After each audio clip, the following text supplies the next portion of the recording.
All right, everybody, welcome in. Hopefully, you can all hear me all right. My name is Evan, also known as Ania Scola, and tonight we've got the Season 5 Draft Lottery, as well as the World Cup rosters and Draft Showcase rosters. This show is nothing fancy, not going to be anything nearly as spectacular as the draft show. But it'll do. It'll do for us here tonight. Yeah, can you guys hear me? Let me know in the chat if you can. If not, then we'll have to play around with the mic a little bit. Yeah, you can hear me. Awesome. Yeah, so like I said, we've got the draft lottery and a few other things to go through here tonight. We are going to have a few guests on as well. We got Potty coming on here. We got Amelia Rose, Squibs, Matt Green, Eric Newton, maybe some others. Sorry if I'm forgetting anybody who's already in the call here, but we'll call on you guys at various points throughout tonight as well. All right. So, starting things off, here's the order of what we're going to be doing. We're going to be going through the draft showcase rosters, followed by the World Cup rosters, the World Cup pool draw, as well as the Season 5 draft lottery, which will be at the end.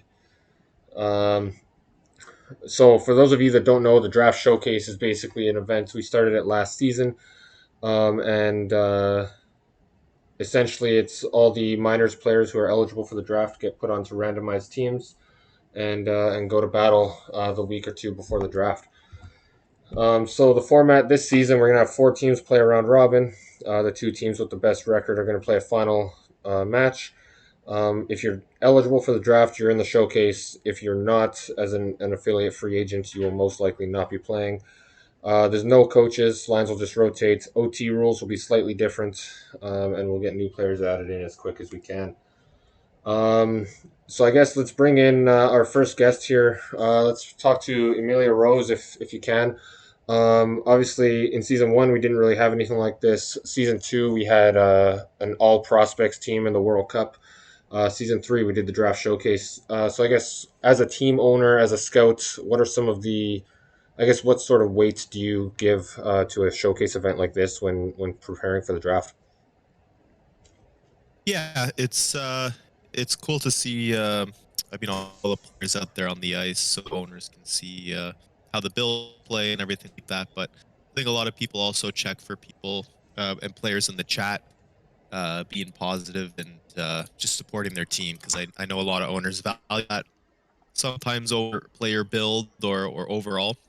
So it's just nice to get all the prospects together and all the minors players to play some friendly matches. Yeah, for sure.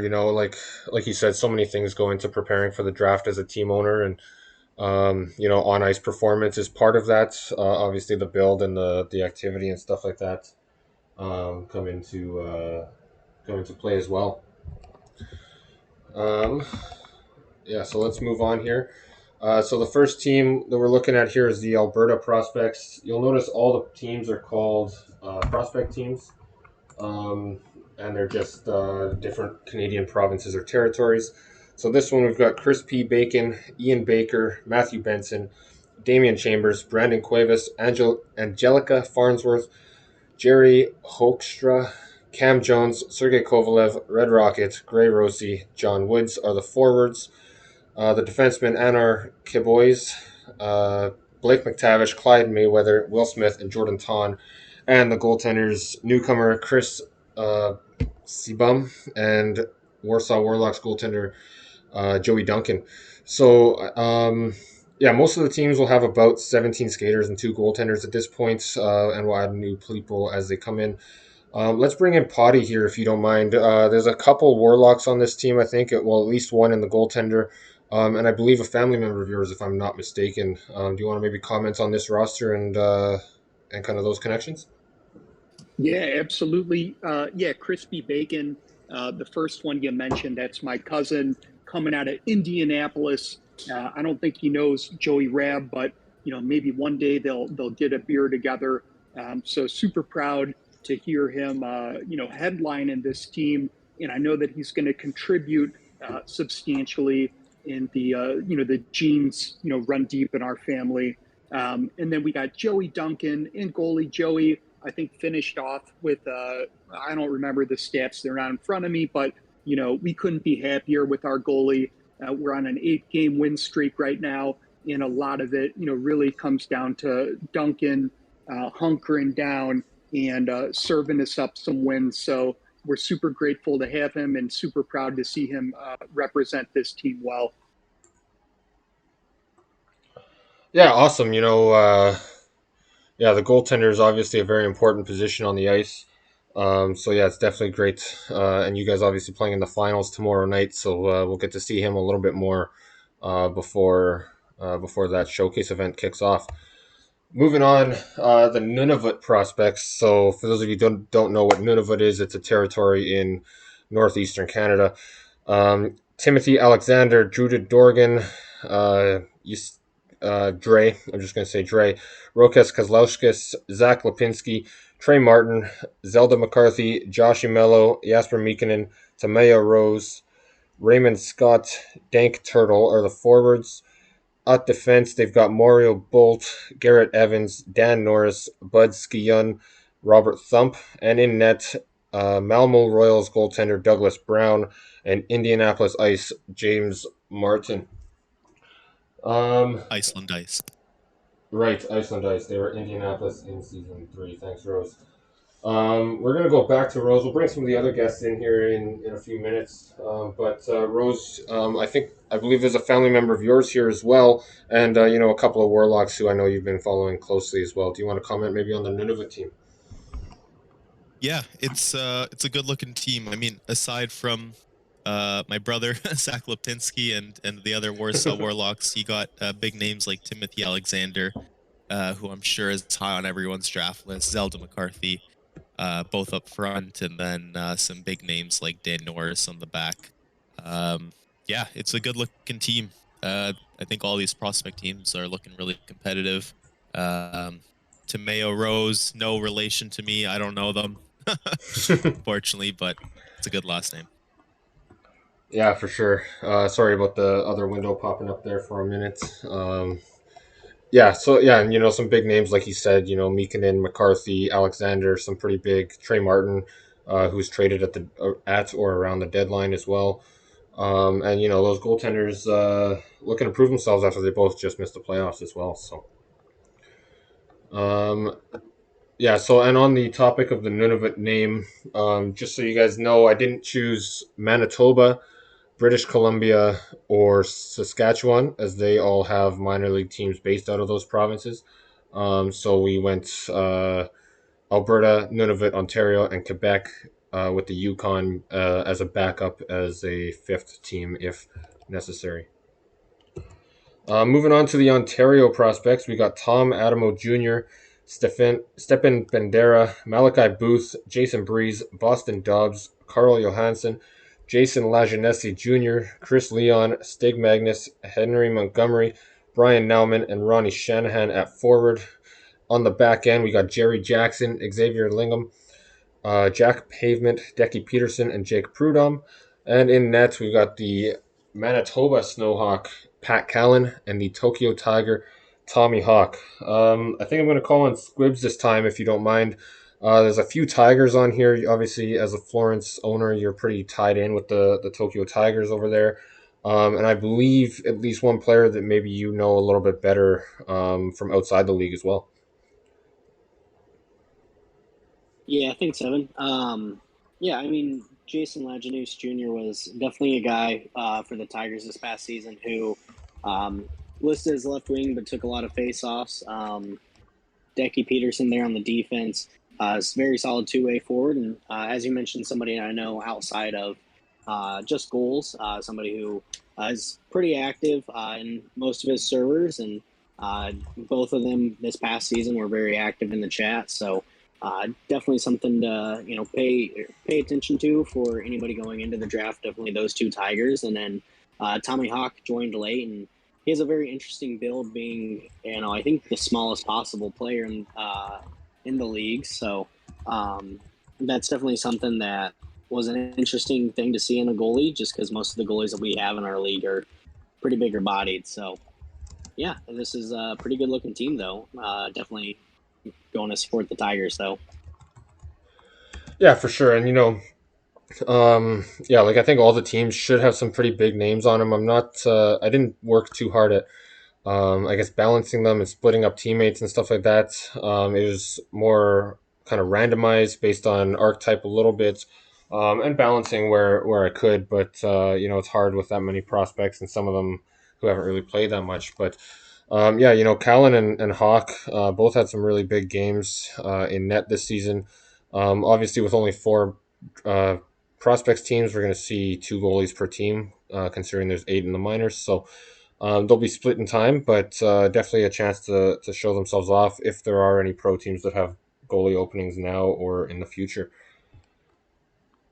All right, let's move on to the next team, the final team for the draft showcase that we're revealing tonight. Anyway, we got forwards Daniel Ackers, Yusuf Ali, Jafari Blackwood, Billy Gavin, King Maximus, Parker Minion, Joe Mama, Andrew Payne, Adam Rage, Skylar Stevens, Davon Tequavion, Ethan Viveros, Dusty Wilson, and in net we got Dan Glisak, Maxim Kovalchuk, Yodi Logic, and Lenny Leons. In net we got Saskatoon farmer Dante Grimm and Vancouver Whale Arnold Schotzenstopper. So a couple things about this team. You'll notice there's 13 forwards and 4 defensemen.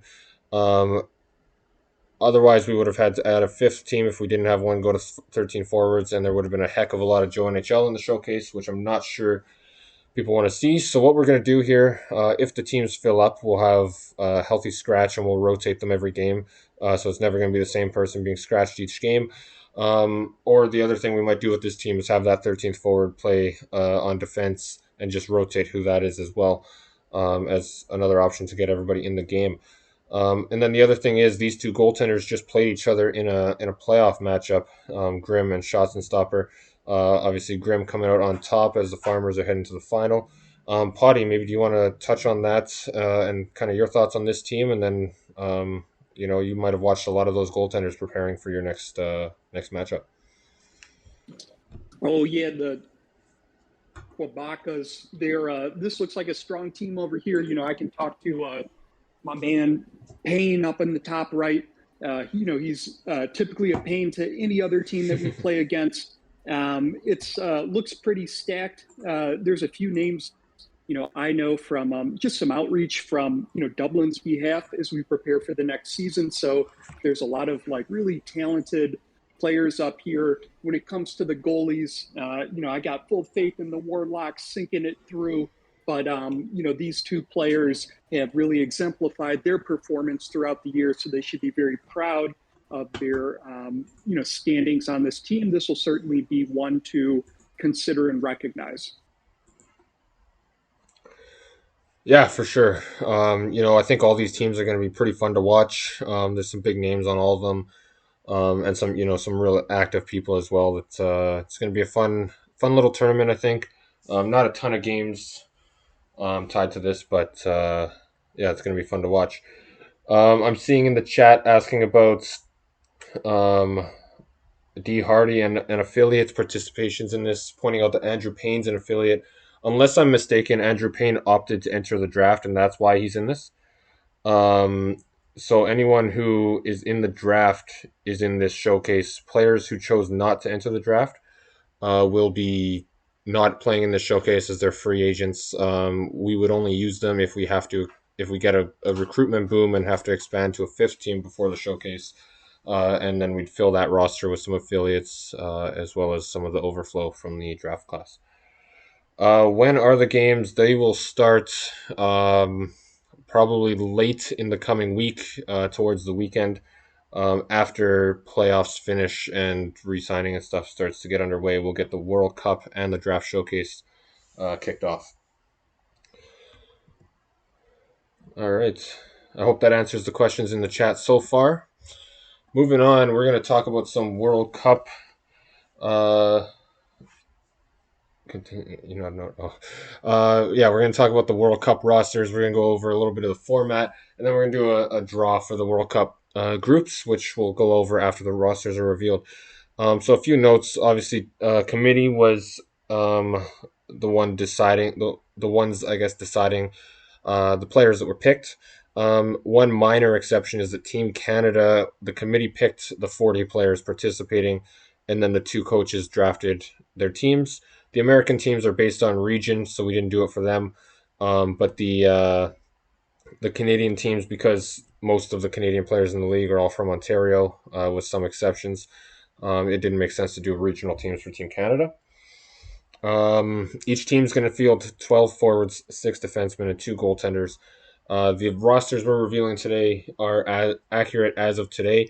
If anybody retires before the start of the tournament, they will most likely be replaced. We will not be replacing players mid-tournament. And just a little note there, these selections should be celebrated, not criticized or put down. If anybody's omitted or quote-unquote snubbed, then feel free to chat about it, but just don't put down the players who did make it. It's a special moment for them. We don't want them feeling too bad about anything. All right, so Team Canada, 75 plus eligible players. The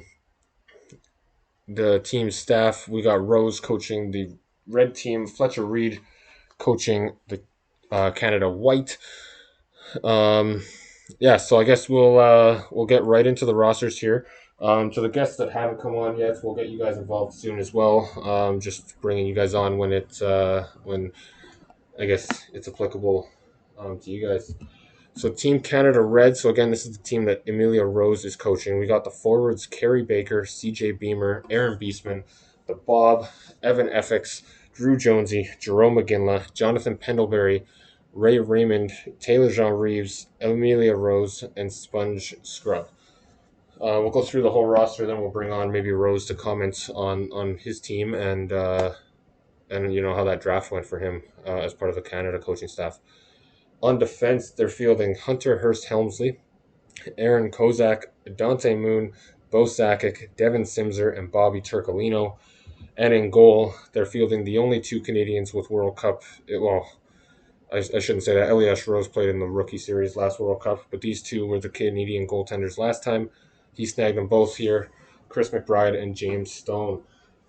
Rose, did you want to maybe hop in here, comment on the team that you're going to be coaching, as well as, I guess, how that draft experience was for you guys? Yeah, I'd say Team Red Canada is the best team Canada, and they'll win the World Cup. No bias. But I think I'm very happy with the team. I mean, I got 2 of the best goalies in the league, Chris McBride and James Stone. On defense, we got some big boys, Aaron Kozak, Devin Simser, a couple of younger D as well. And, you know, I kind of went with a lot of active players just to have a good locker room presence for Team Canada. I think that'll help us push through the World Cup. And on forward, I mean, we got some of the best forwards in the league in FX, CJ Beamer, and some big enforcers for the injuries like Bob and Beastman. So I think we're all pretty well rounded. We've got some minor player, Taylor Jean Reeves, who led minors in scoring. We got Sponge Scrub, who had a really good rookie season. So overall, I'm happy with everyone we got here, and go Canada Red. Yeah, for sure. You know, it's a pretty solid roster, all around, top to bottom. Seeing the chat talking about how stacked it is. I think it was Cushing that pointed out that they're over the cap. Never mind the minors are in or something like that. Oh, but we didn't even see the cap. We walked right past it and drove away. Yeah, for sure. Yeah, I think a lot of these World Cup teams would be over the cap if it was enforced. But it should make for a great tournament. Yeah, it should be a lot of fun. So now moving on to Canada White. This is the team Fletcher Reed is going to be coaching. Joakim Alou, Vidi Amirov, Adam Banks, Billy Busick, James Carter, Gus Cerrone, Toasty James, Wes Leaves, Fletcher Reed, Jaden Skorts, Brett Solberg, and Jason Willis. On defense, we got Mikey Adams, Johnny Blades, Bobby Brownstone, William Heaney, Doc Hudson, and Carl Sylvester. And in the back end, they got Warsaw goaltender Joey Duncan and Dublin goaltender Elias Rose. Rose played in the last World Cup in the rookie series, and Joey Duncan obviously has not, as he's still in the minors, completing his first season. Pretty busy week for him coming up with the minors finals, the draft showcase, and this World Cup team. He's going to be on the ice quite a bit. Let's see here. Maybe Eric Newton, did you want to hop in here and maybe comment a little bit on this second Canada roster that we've unveiled here? If there's any names that jump out at you. Rose and goalie is good. Is completely terrifying. She was really good all season. James Carter. Oh man, good to see him over there at Canada White. But yeah, and I'm very interested. It's awesome to see people from Boston representing in the World Cup series. Yeah, for sure. You know, like we, as the committee was put together, there wasn't any real minimums or maximums per team for this particular event. You know, there's no like incentives to playing in it or anything like that either. But we did, a number of the committee members did try to get some good team representation. And you know, everybody I think that made a World Cup team is deserving, and James Carter is certainly in that category. Yeah, and I'm sure there will be other Boston War unicorns as we flip through the rest of the rosters here.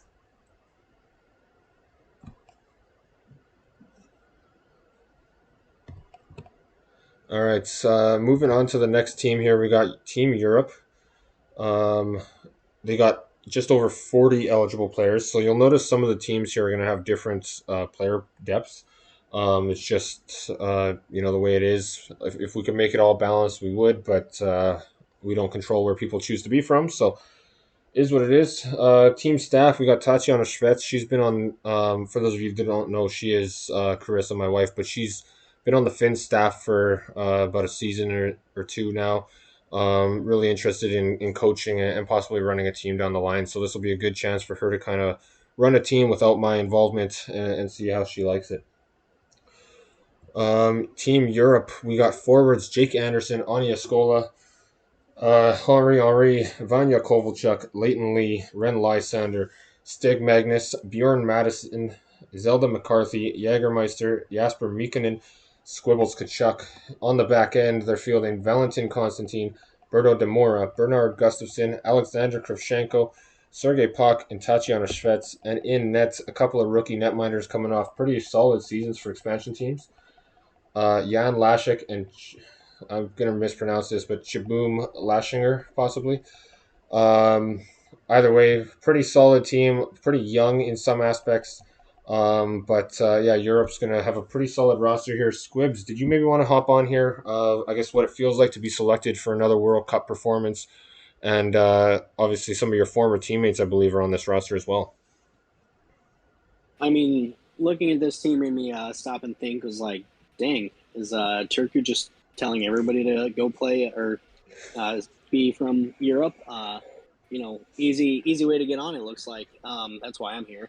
But no, I think this is a good looking team. You got great scores with yourself, Leighton Lee. Great presence.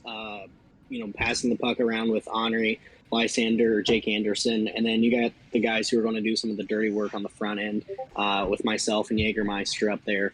And then I'm very excited to see how Carissa can do. Hopefully she's better than her husband at being a coach. So I'm very excited for this as well as the World Cup itself. So I'm ready to get out there and keep hitting people. Yeah, for sure. Yeah, it's going to be a pretty dangerous team. You mentioned Turku is pretty well represented on this. It is a pretty. I've noticed this last time we did the World Cup that Turku's a pretty diverse team. Last time I tracked it based on every team and where all their players were hailed from, and we had the fewest American-born players on our team, the most from countries outside of North America. So definitely some good representation for us on Europe. But yeah, it's a pretty solid roster all around. Some good minor league names as well.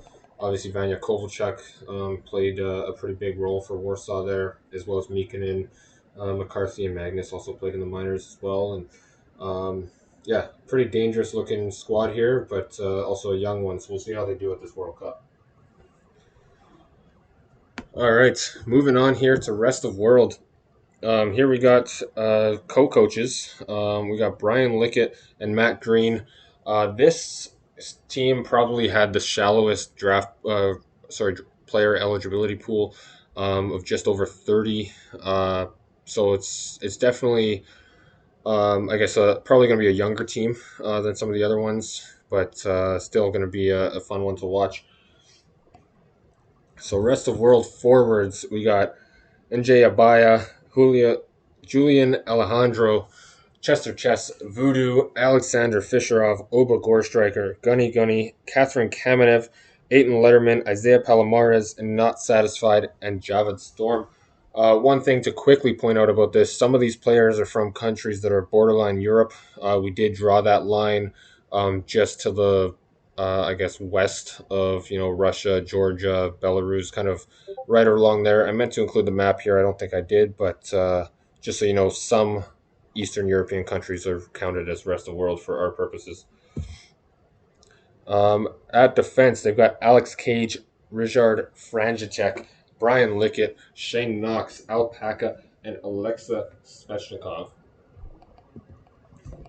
At goaltender, we got Gerard Brody and Douglas Brown going to be representing the rest of world here. I'm going to call on Matt Green. I think it's his first time talking here tonight. What are your thoughts, I guess, on the rest of world team? Obviously, you're going to be one of the coaches for this team. So what are your thoughts on the roster you're being handed, and what are some of your expectations, I guess? Definitely a young team, like you were saying, but I think I'll be able to coach them well with Lickett, as I had a young team in the Reapers, and then I saw Julian Alexander represents here, so I know him well. There's also Catherine Kamenev. I really didn't want to coach him, but I guess I have to deal with that. And then I saw that Brody's on here, and Brody's really going to be the X factor for this team. I think if he can make all those stops like he has for Jacksonville, I think we'll do really well.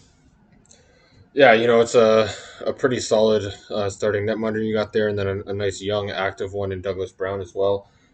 Just seeing some of the stuff in the chat. I'm not seeing everything, but Simzer mentions he doesn't know what his nationality was. You were on one of the Team Canada rosters. Yeah. Any other questions in the chat? Let me know. But yeah, we'll keep going. Moving on here.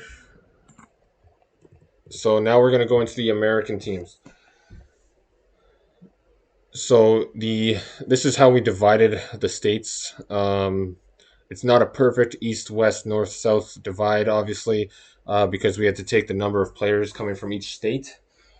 And yeah, this is kind of how we had to do it to make the numbers mostly balanced. It's still not going to be super balanced. The West, even with that far east divide, is still going to be pretty shallow compared to some of the other regions. But the USA West is coming off of a championship from 2 seasons ago, so it should be interesting to see now that US is a little bit more watered down by splitting it into 4, if they can hold strong or what impact that's going to have.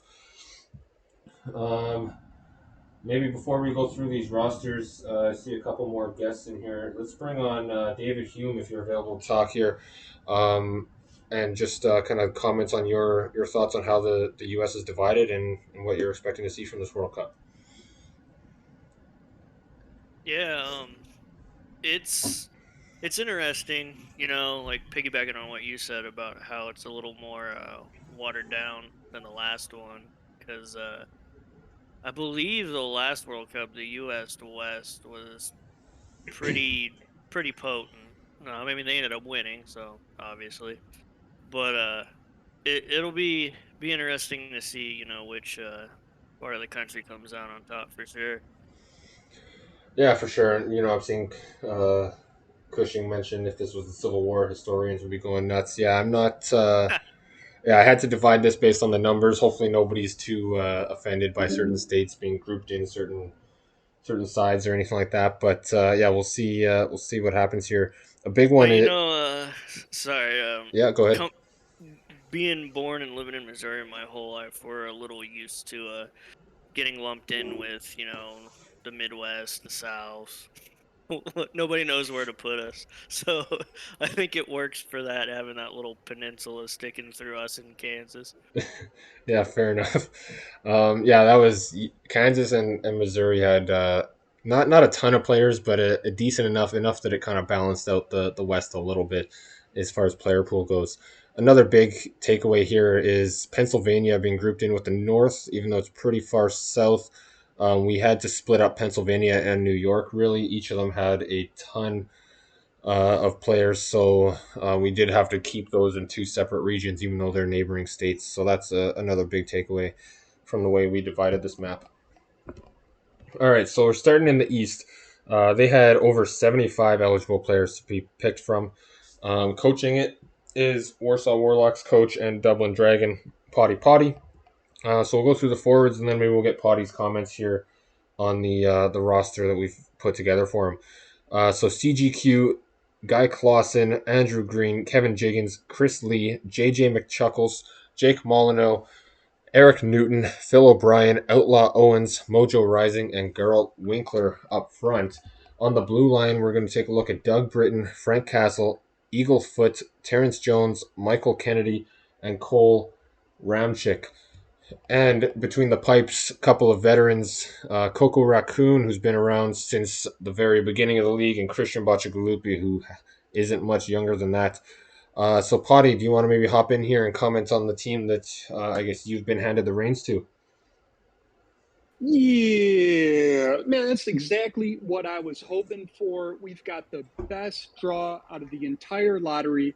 When it comes down to the US, it's split into many different directions. But when it comes to hip hop, the origin of hip hop is from the East Coast. My favorite borough is Queens, Queensbridge in particular. That's where Nas, Mobb Deep, Capone, and Noriega are all from. We're bringing it back, bringing it hard, and we're going to take it all home. So we're bringing that back to the East Coast, the Beast Coast. I hope y'all ready, because it's going to be a murder. Nice, some nice hype there from the coach. Lots of confidence. It's going to be fun. Last time the East and the West did had a pretty good battle in the final. The West came out victorious, even though the East had the better ratings. So it's going to be interesting to see what happens here, and obviously the impact of having 4 American teams now instead of 2. All right, so we'll move on here. Going through the USA North. So this coach is Rock Steele, a member of the Melbourne Marauders, if I'm not mistaken. He reached out to me pretty early in the application process, and he seems pretty excited to run a team here. So it's going to be good to see what he can do with the North roster. So on this roster, we got Calvin Conrad, Greg Cooksey, General Cornwall, Tom Krieg, Heather Gray, Robert Grimes, David Leathers, Nolan Nordstrom, Potty, Joey Phillips, Joey Rabb, and Travis Webster.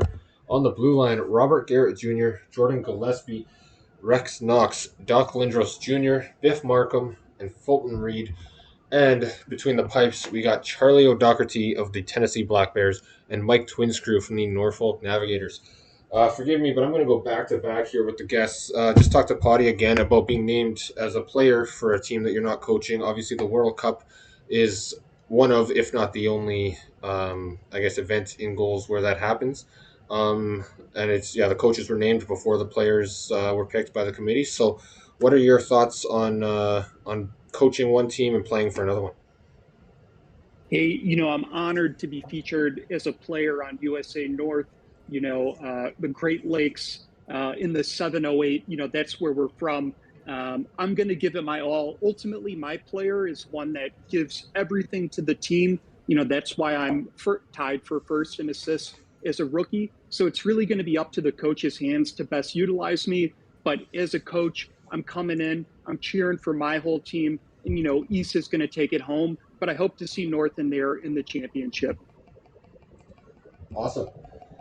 All right, we got a couple more teams to go through here, and then obviously the World Cup draw and the draft lottery. So the South, we had over 75 players eligible for selection here. Yes, Simser, they will be posted in the Discord later as well. Trevor Lopez, owner of the Florida Challengers, is going to play or is going to coach this team. Sorry. On forward, they've got Grizzle Bear, Ray Colston, Victor Davis, Essex Denabola, Fab Freddy, Bailey Harper, Blaze Henderson, Trevor Lopez, Kevin Say, AJ Stryker, and the Swift brothers Ezra and Marco. On defense, we're looking at a pretty young defense core here, but solid nonetheless. That's Travis Arthur, Juan Camini, Cam Creed, Kevin Cushing, Max Fowler, and Money Mills. Then between the pipes, we've got James Bass and Josh Young. Let's talk to maybe let's go with Matt Green here, if you don't mind. If you want to comment maybe on this roster and how it's looking. Matt Solis. I like There it is. Bailey Harper on this team and Grizzle Bear and Trev. I think Trev's going to coach the team well, but he's got a lot to do with that USA North team. It's a scary looking one for me. I like AJ Stryker on here too. And goalies. Yeah, I think it's a solid team, but they got a lot to go up against with that North team. Yeah, for sure. You know that North team's looking pretty dangerous, as a number of these teams are. I think. I'll bring in another guest here, maybe Eric Newton, if you want to comment. I see at least another War Unicorn here. Probably seen a couple others on the team since you last talked.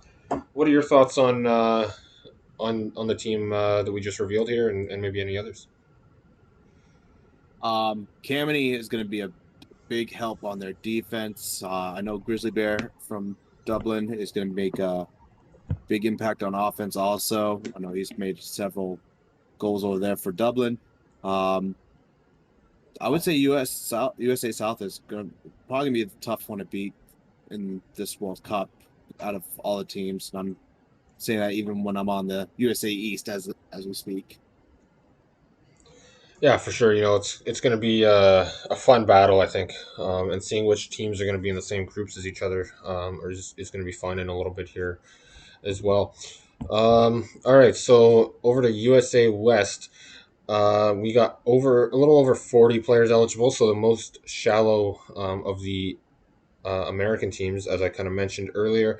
Coaching this one is David Hume, another guest we've got on here, so we'll get his thoughts in just a moment when this team's revealed. So up front, Noah Bake, Joshua Bolton IV, Scurvy Dog, Devonta Duncan, Victor Fleury, Isaiah Fowler, David Hume, Jamal Jackson, Sam Yeager, Shady Meeks, and Odion Muldoon and Matthew Ousley. On the back end, Dave Axis, Billy Big Hits, Mighty Duck, Bryant Dynasty, Jack Hammer, and D Hardy. And in nets, we got Mason Stonewall and JT Waters. So one thing that obviously we want to field the best teams possible here. One thing the committee did is if it was close, activity was a deal breaker. That's why you'll see a lot of active players on these rosters as well. So I guess Hume, what are your thoughts with your first look at the team that you're going to be coaching here in maybe a little over a week when the World Cup gets going? Well, first off, I gotta, call out Squibbles there in the chat. Yes, this team is going to deke the entire time. Because if you're not styling, what are you doing? Mm-hmm. But no, I'm glad to see a couple of my Turku teammates, make it as forwards. And I mean, you got Scurvy Dog, who has shown out in the playoffs. Love seeing him. Flurry's good. I mean, Bake. The forwards are solid. The defense is pretty good too, in my opinion. And I mean, Stonewall has shown that he can play with the best of them in any given game. So I'll have to, come up with a couple curveballs maybe to throw at some of the more stacked teams. But I'm confident that we can make some noise. Awesome, yeah, and Scurvy Dog's just making sure that to stock his locker with lots of kibble going into this World Cup, and then he'll get his points that way. For sure. All right, so a little more on the World Cup format. We're going to use the international point system that hockey uses for this tournament, which means you get 3 points for a regulation win, 2 for an overtime win, 1 for an overtime loss, and nothing for a regulation loss. We're going to be using shootouts in this tournament as well, which isn't something we normally use, but the Draft Showcase and the World Cup will both feature shootouts. It'll go 5 minutes of overtime and then a shootout. And then Yeah, I agree. I like this system better for the points, the 3-2-1-0. I think it gives a um, better representation of the standings. You know, you've got 3 points available per game. You can take all three. You can split them 2-1, whatever. Um, but yeah, when we use shootouts, that will be counted as an overtime win or loss. We aren't going to break that out further. Tiebreakers in the standings, same as or similar, I should say, to what we've used in goals. Goal difference is going to be the first one, which is a pretty standard tiebreaker.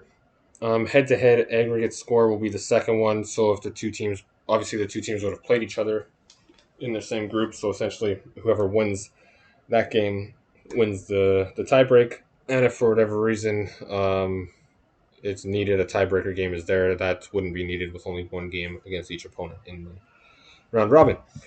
Game rules, everything going to be matching goal settings except for overtime. Like I mentioned, we're going to see 5 minutes of overtime followed by a shootout. I'm not positive. I'd have to double check if that's going to be 5-on-5 or 3-on-3 overtime. I'll get back to you guys on that. We'll post something once I confirm that. Um, and the coaches will just be setting 5v5 even strength lines, 5-man power play, 4-man penalty kill, goalies and shootouts, and 3-on-3 if it is 3-on-3 overtime. So that we're not doing a whole lot of 4-on-4 lines that take a long time to set and rarely get used in games. So just because it's a condensed tournament, we don't want to be spending too much time on the lines. Yeah, so moving on, we got the round robin schedule. Actually, you know what? Maybe let's go back just a minute here. Rose, as somebody in the league office, what are your thoughts on testing out the shootout idea here during these two little side tournaments that we're doing this offseason? Yeah, I like the idea of testing out shootouts. I mean, we kind of see in the All-Star game, at least the earlier ones, that the shootout mode with lower overall players can get a little boring, but you're seeing now players hit the 80, 90 overall mark. They can deke, they can shoot. A lot of them are doing trick dekes on the ice. So it'd be interesting to see how these players do shootout mode. I know as a streamer, it would be very nice to know that if a game goes to overtime, it'll end in shootout a lot quicker than a 2 or 3 game OT, which doesn't seem like much, but realistically, if there's 3 overtimes, we're adding a whole game to our stream, and we're also trying to fit 6 to 8 games almost every day. So, I know a lot of people won't like shootout mode. I'd be curious to see how it works with better players, and who knows? Maybe we'll see more of it in future seasons. Yeah, I'd imagine that we're far away from introducing it to regular season or anything like that for us, but it'll be fun to see for the World Cup. We're going to be fitting a lot of games here between Showcase and World Cup in a short-ish period of time. So, like you mentioned, those multi-overtime games really add quite a bit to your stream. Squibbs mentioned a 4 overtime game. I had 2 of those in one night. Nobody's hit 5 overtimes yet, but it really does add quite a bit of time to our streaming time. So introducing shootouts for condensed events like this, I think, is interesting. Cushing in the chat pointing out he's not a fan because it reinforces that offense is all that matters for defensemen. But yeah, it's being used as a game tiebreak. I don't think it'll really dictate too much how people build, especially if it's only in these side events and things like that. Um, but I also saw somebody ask in the chat who the East coach is. That's Potty coaching USA East. We'll bring in one more guest on the shootout topic here. Maybe David Hume as the known league's most frequent deker. Are you excited to see yourself in action in a shootout potentially?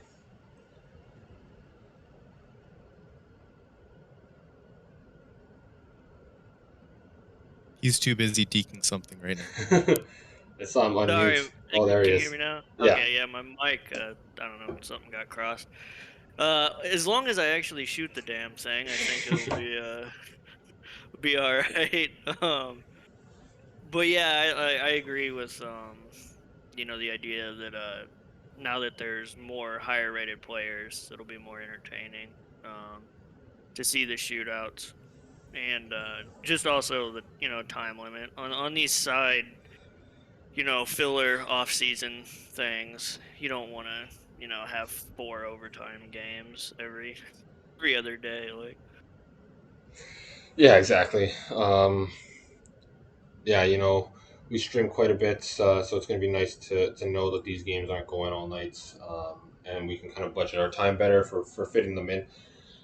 Somebody also mentioned in the chat a minute ago here that I think it was tweeted out today that first overtime 5-on-5, second 4-on-4, third 3-on-3, all the way down to 2-on-2, 1v1, and then the sixth overtime be goalies fighting on the ice. I think somebody tweeted that out as a joke proposal for the NHL earlier today. I've seen it in a couple chats now, but just kind of funny one to point out. All right, moving on here. So this is the round robin schedule. Obviously, we don't know what teams are going to be what yet, but essentially there's going to be 12 games of round robin total. Each team is going to play each team in their own pool once. So each team will play 3 round robin games, and then the top 2 per group will move on to the semifinal. And that'll look like this: second in A against first in B, second in B against first in A. They'll play a best of 3. And then same thing with the finals will also be a best of 3 for the gold and bronze medal games.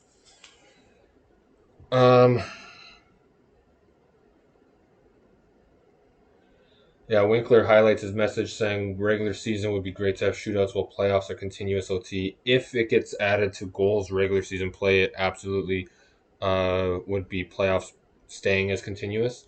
But like I said, I'm not sure how close anyone actually is to considering implementing it in the regular season for us. But it's going to be interesting to see in this side tournament here.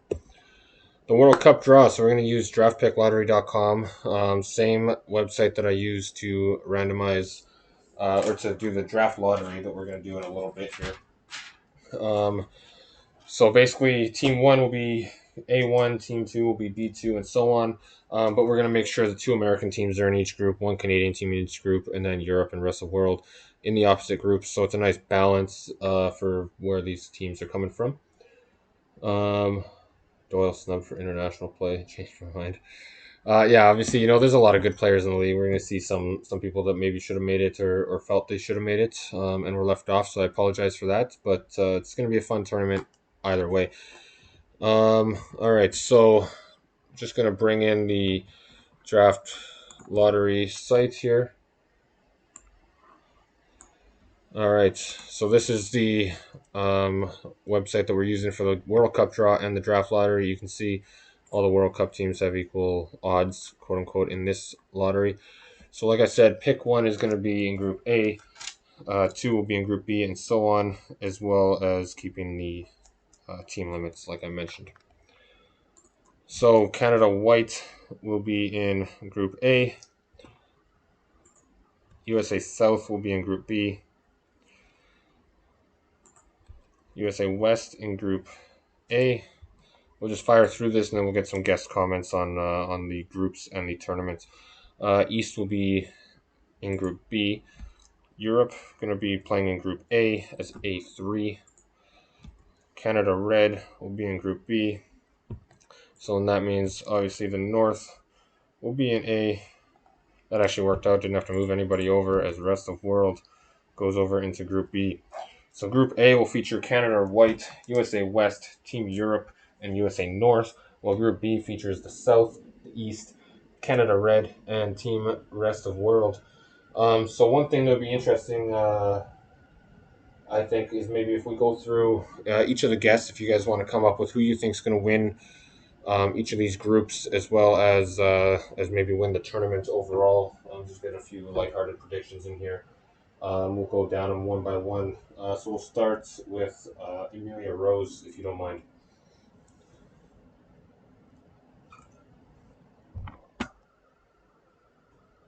It's Rose there. Maybe not. We'll go over to David Hume then, if you want to maybe weigh in with your predictions. Who's going to win this tournament? Oh, sorry, Oh. I am here. Never mind. Rose is here. Go ahead. Yeah, sorry. I had to go through all my notes to figure out who was going to win it, but in a shocking turn of events, it's going to be Canada Red. And you know what? If they don't win for some unfortunate reason, I do hope Canada White takes it.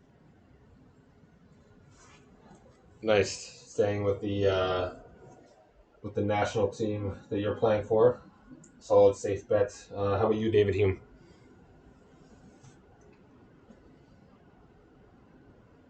Yeah, I gotta be a little bit of a homer and say that the West will come out of Group A. But I think overall, I gotta put my money on probably Canada Red would be my guess. Very nice. All right, Eric Newton, do you have a prediction for who's winning the World Cup?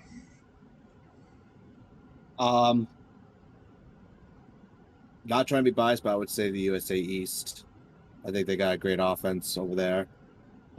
It's going to be really. I think it's going to be really close between East and one of the Canada teams. Nice. Matt Green, any thoughts? I'm not biased at all, but I gotta go with rest of the world. No, I'm kidding. I'd like to see them get to the end, but I'm going to say if it's not them, that it's definitely going to be USA North or one of the Canadian teams, in my opinion. But for now, I'm going to stick with the North because I want to see that Krieg and Heather line. I want to see how that works out. Yeah, that's looking dangerous for sure. That husband-wife duo, I don't think has ever played together. So, other than maybe an All-Star game, if even there. Potty, let's get your predictions for who's taking this. I mean, we already knew it was written a while ago. USA East taking it home to the New York, New York. We're hosting the flag super high, and everyone else is just going to drive by and salt, but that's okay. USA, AE, AE Arab Emirates. We got the most money. We're hiring the best players, and we're bringing home the biggest trophy that we possibly can. Awesome. And Squibs, who's your prediction to win this one? If it's not USA North, there's something wrong with that. That team is just sick. And then after that, I would definitely say one of the Canadian teams. I think Canada Red, and hopefully Europe can make some noise. But seeing Leathers and just that first line that they'll have there, and then even the second line is still basically a first line team. And then Twin Screw and net. So that team's going to be a hell of a team. So those are my picks. I'll stick to them. Awesome. Yeah, it's going to be a fun tournament. I can't wait to see. It's interesting to see Canada get a lot of love. Obviously, those teams are stacked. Last time, I don't know why, but the Canadian team didn't do particularly well in this tournament. But they've got some great players, and I think they're really going to make some noise here. All right, let's get back to the show here. Just seeing, we might have another guest here to bring on. I'll see if I can see about that. But yeah, like I said, like those all these teams are pretty stacked. Some teams have shallower pools to pick from. But it is what it is. Kozak, I just dragged you into this chat. Do you want to maybe weigh in on who you think is going to win the tournament, or I guess your thoughts on being selected for Team Canada as well?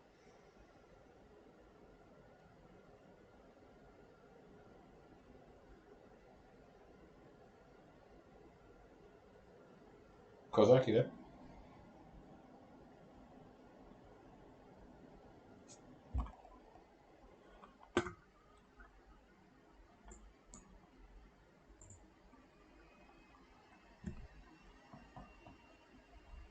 Yeah, we can't hear you right now. So if you get your mic working there, just hop in whenever. And we'll keep moving on from now. Okay, so now we're going to talk about the draft lottery. So the picks are going to be shown in who owns them, who the original owner of each pick is, will be shown. But obviously, there's been some trades, especially being a few seasons in here. We're going to see some future picks being traded, obviously. Other than that, the lottery is going to be determining the first 8 picks for all the rounds. There's no limit for how far a team may fall or jump in this lottery. Obviously, They'll all stay in the top 8, as the playoff team order will be determined by the playoff results, which means we already know the order for picks 9 through 14.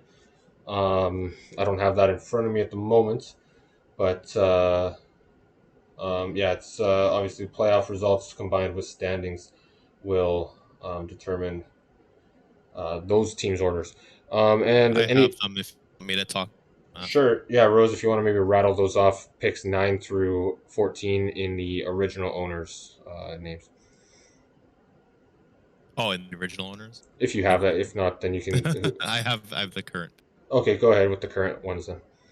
Yeah, so at 9th overall, it's Albuquerque. 10th overall is Redwater. I do believe both of those are actually their original picks. I think so. Number 11 is Tennessee Black Bears with their pick from Vegas. Sorry? That's from Vegas, yep. And then Turku with your original pick at 12. Yep. Florida with their original pick at 13. And then Cleveland with Dublin's pick at 14. Perfect. Thanks for that. Yeah, so that kind of gives you an idea where the playoff teams are sitting in, and then obviously Jacksonville and Alaska's picks will be slotted in at 15 and 16, depending on who wins the Cup final on Tuesday. And as you guys probably know by now, there's 2 teams relocating.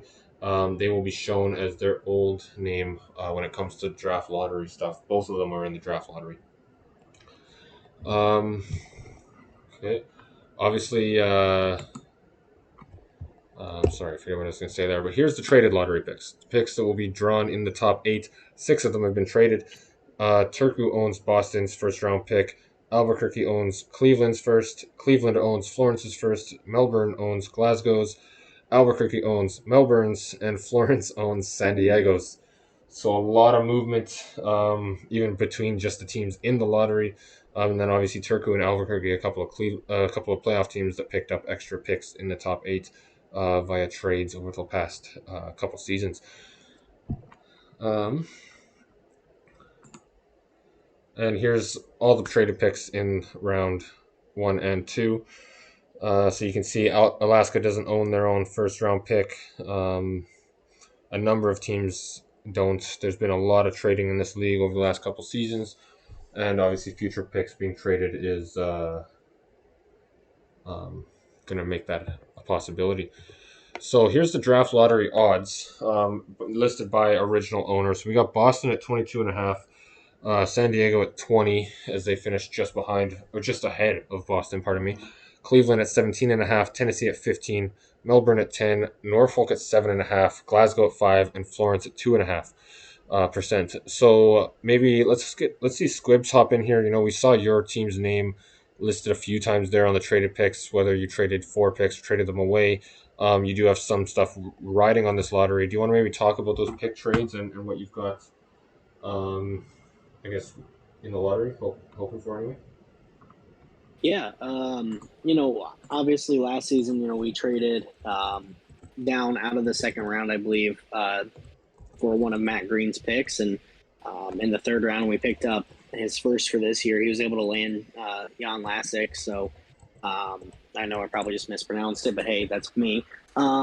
Regardless, though, I think last season, we really focused on, who we wanted in the draft, and instead of, kind of reaching for them, we had quite a few targets, so we felt comfortable, trading back when we did to pick up more assets in the future. And, and then earlier this season, we were, making moves. Sometimes we would sell, sometimes we would buy, and I think part of that's just coming with the, ability to obtain draft picks as well as obtain quality players, and then being able to, make the moves, and whether that's, for the best of the team or for the best of the player, doing what's, best for everybody involved is, what we always try to strive for here in Florence. And so, thankfully everything has worked out for us so far, and hopefully next year Florence won't be in the draft lottery odds unless it's a traded pick. Regardless, though, we're hoping that that San Diego pick comes through, gives us our second first overall pick, with our first one being Bo Diddle back when we first started. Yeah, for sure. That would be huge for you guys as a franchise. Obviously, still pretty young in your your life cycle, but making some good strides forward. So getting another high pick is going to be huge for you guys. Sorry, Doyle, I just saw you in that chat. I dragged you in here. I saw you mentioning in Twitch chats. Did you want to maybe weigh in on, I guess, who you think is going to win that World Cup, and then I guess any thoughts on the draft lottery, if you have anything? As much as I'd like to say that the South would win the World Cup, I'm not sure. I think Molyneux is on the East. That team had some names pop out to me. Honestly not sure, but I don't think, hot take, don't think it will be Canada. It has to be either a US team, a Europe team, world team. It will not be Canada. Put it down, write it down. All right. Can we get But, this guy banned? Can someone ban this guy? I have written that down, so if Canada comes back to win it, I'll post that somewhere and get you the hate. But, No, I'm just kidding. And for the draft, I had to give props to Mikey the other day because I knew that we didn't have our pick anymore, like the Melbourne pick, and then he was like, "But we do have a lottery pick," and I'm like, "We have a lottery pick," and it was from one of the other trades with Glasgow. So I really hope that 5% strikes this time because it might happen. It might happen. You never know.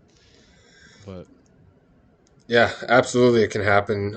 We've seen some crazy things happen. And yeah, with there being no limit to how far you can jump, that could definitely happen for you guys. All right, so I'm gonna pull in the draft lottery here, and we'll get that running for you guys. So as you can see, there's all the teams that are in the draft lottery. San Diego should be 200 false. So it's showing it's 22.5, so it's 225 because we can't put decimal points in here, so that's why the numbers are bigger. But it still works out to the same. So there's Boston, San Diego, Cleveland, Tennessee, Melbourne, Norfolk, Glasgow, and Florence in the lottery. Like I mentioned, listed by original pick owner, as we saw 6 of these first round picks have been traded. All right, so we're going to start with number 8. And we're going to see what transpires here in the lottery. So good luck to everybody involved, and let's see what happens. Number 8 is Norfolk. They have had some terrible luck in lotteries over the past number of seasons. They obviously have traded their... Did they trade their pick? No, they didn't actually. That is their own pick. So they will be picking 8th overall. Picking number 7, San Diego falls all the way to 7. So that's the pick Squibs was talking about, hoping to get number 1 overall. And he falls all the way to 7. So sorry, Squibs. Sorry, Florence. Tough break in the lottery.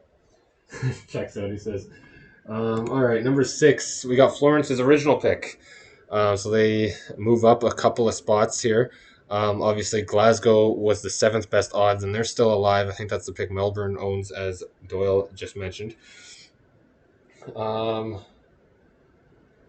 right, moving on. Number 5 is that Glasgow pick. So they jump up two spots, and I believe that's Melbourne owning that one.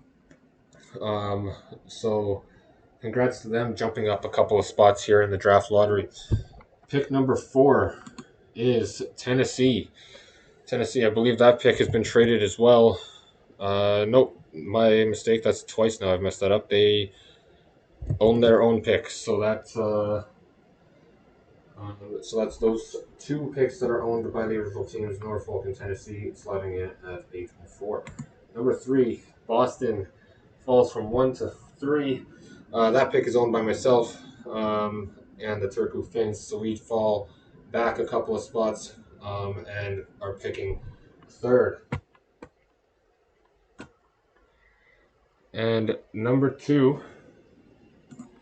Cleveland, picking at number 2, or whoever owns their pick, which, correct me if I'm wrong, but I think it's Albuquerque. I think this might take all the draw out of it. Yeah, it looks like Albuquerque's got picks number 1 and 2 in the Cleveland pick and the Melbourne pick, jumping up big spots. Congratulations to the Pharaohs and the Pharaohs as well for getting picks number 1 and 2. Finns falling to 3, Tennessee at 4, Melbourne at 5 with that Glasgow pick. Whoever owns that Florence pick's at 6. Florence was San Diego's pick at 7, and Norfolk at 8. So congratulations to those teams. Sorry to the ones that fell. But that's going to be the order for the first 8 picks of the draft. So yeah, let's maybe get Squibs back on here for a second. Talk about, I guess, your emotions after hoping for number 1, having the second best odds, and falling all the way to 7. That's just the way it goes. Best thing about being an owner is every time that you take a hit, you just kind of bounce back. Everybody that I've talked to, when I describe, why I chose Firebirds, it's for, kind of that exact reason. Every time you get knocked down, you rise back up stronger than you fell before. So, it wouldn't be us if that wasn't the case. So, in all likelihood, that pick is likely going to get traded. I'm going to continue to stay active in that trade market, and whatever is best for us, we'll do that. And I know that we'll be looking for some defensemen for our Tokyo team to help boost that squad and help get them back into the playoffs next season. So whether we stay or get traded, we're fine with it. Stinks not getting the number 1 overall pick, but that's just the way it goes sometimes. Yeah, for sure. Yeah, like you said, as a team owner, you take hits, things don't go your way, players leave the league or leave your team for free agency, request a trade, you lose a draft lottery, whatever. Whatever the case may be, you get reverse swept, you get swept, whatever, in the playoffs. So things don't always go your way. You just got to bounce back and build with what you've got. So that's definitely a good way to look at it. Eric Newton, did you maybe want to hop on here and talk about I guess your thoughts on having traded away your first round pick a little while ago, having the best odds, and then obviously seeing it slot in at 3 instead of 1? I mean, I can only speak about the fact that, so our goal, last season was to have basically a core team and just build on from that for several seasons. So I'm not really worried about losing or basically trading my spot on the season 5 draft lottery. So, I mean, I'm glad Turku got the trade that they needed. Fortunately, yeah, we did go down to a 3rd pick, but I mean, still top 3 is still pretty good. So I'll hope that Turku gets the pick they need. Yeah, for sure. Like, we're going to be returning most of our pro roster next season and making 1 or 2 changes. I'm not sure if we'll be drafting a pro player. So, drafting an affiliate at 3rd overall is still going to be a solid pick, whether we keep it or trade it. I think we're definitely going to get some value out of that spot. And I guess we'll bring Doyle on here again. He talked about the draft lottery a minute ago. Obviously, like you said, Melbourne owning a different pick. You saw that pick jump 2 spots from where their odds were, but then you saw your original pick jump to number 1. What are your thoughts on how the lottery panned out?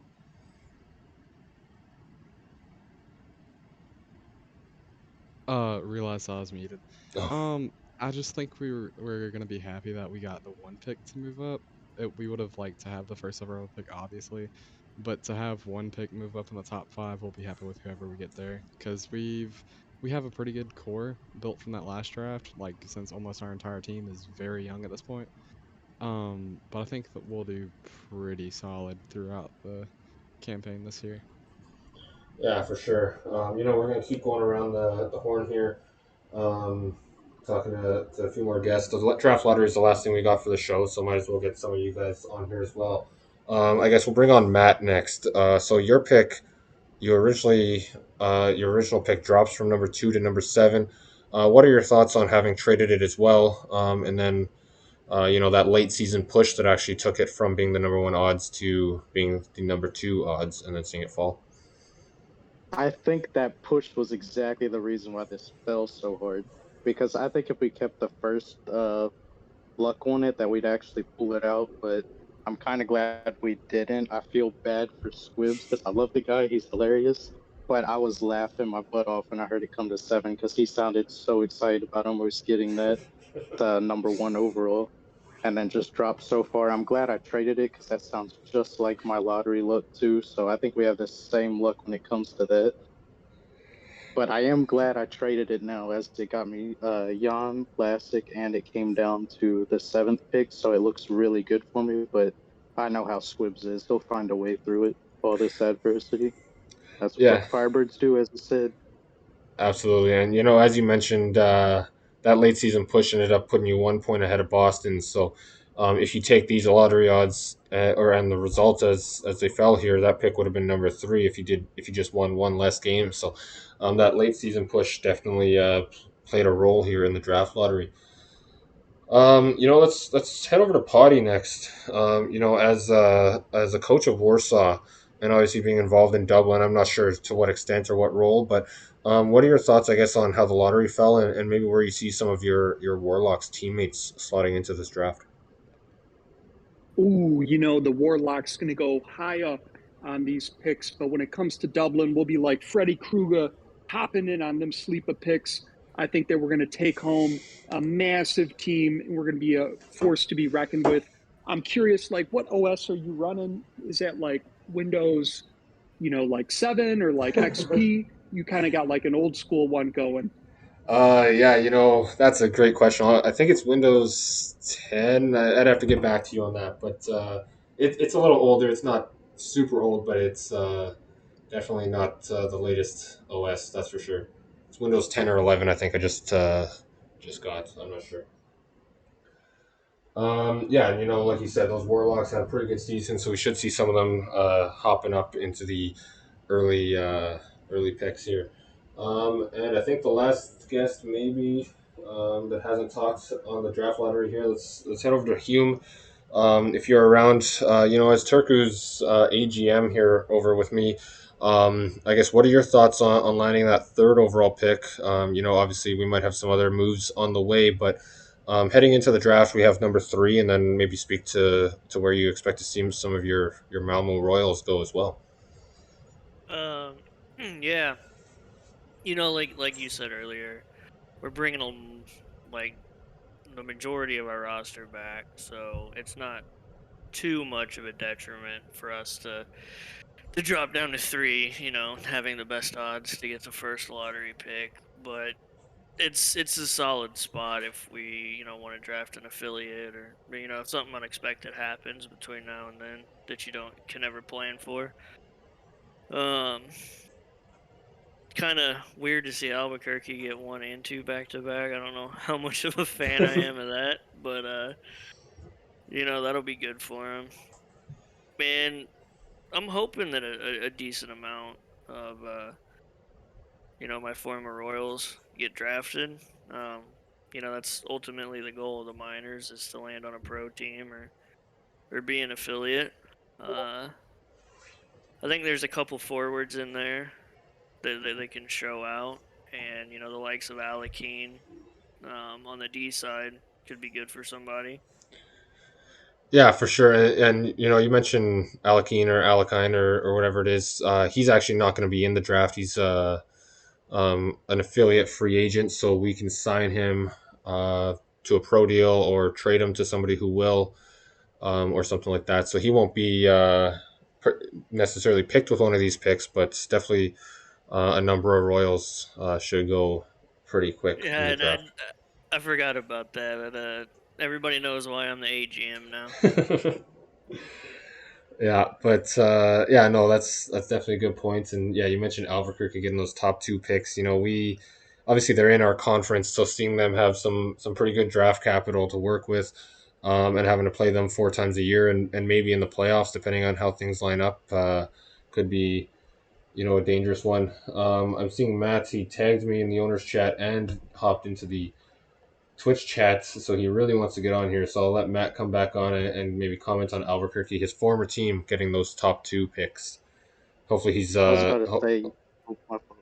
Oh, I was Go just ahead. gonna say, hopefully you're nice-ish to them at least. But Oh, yeah, go yeah, I ahead. love Cam, but I got to pick on him because I mean, like you were saying, I mean, it is something to worry about. But going off what you were saying about being worried about them or not knowing how you feel about both of them having top 2 picks, going off what Cam did with me and Quando, it doesn't look too well. But I mean, anything can happen with Cam. But I've just seen him do that and then they leave or they ghost. I really hope they don't, but it seems to be his luck at this rate. So he always has that great lottery luck, but it never falls his way, and I don't understand why. So I had to pop in here coming from Albuquerque myself and knowing how he's felt with all this. So I know he's cheering him on right now, but we got to see what happens when it comes to draft time. Yeah, for sure. And you guys tease each other all the time, and the owners chat about that. And I was a bad pick with the guy who can't make draft. Yeah, Rose kind of teasing you a little bit in the chat there as well. But yeah, some teams just seem to have that luck. It happens to everybody ultimately. But it does happen to some more than others, it seems, and it's just the way the luck falls, I think. And even in Turku, we had a number of our first round picks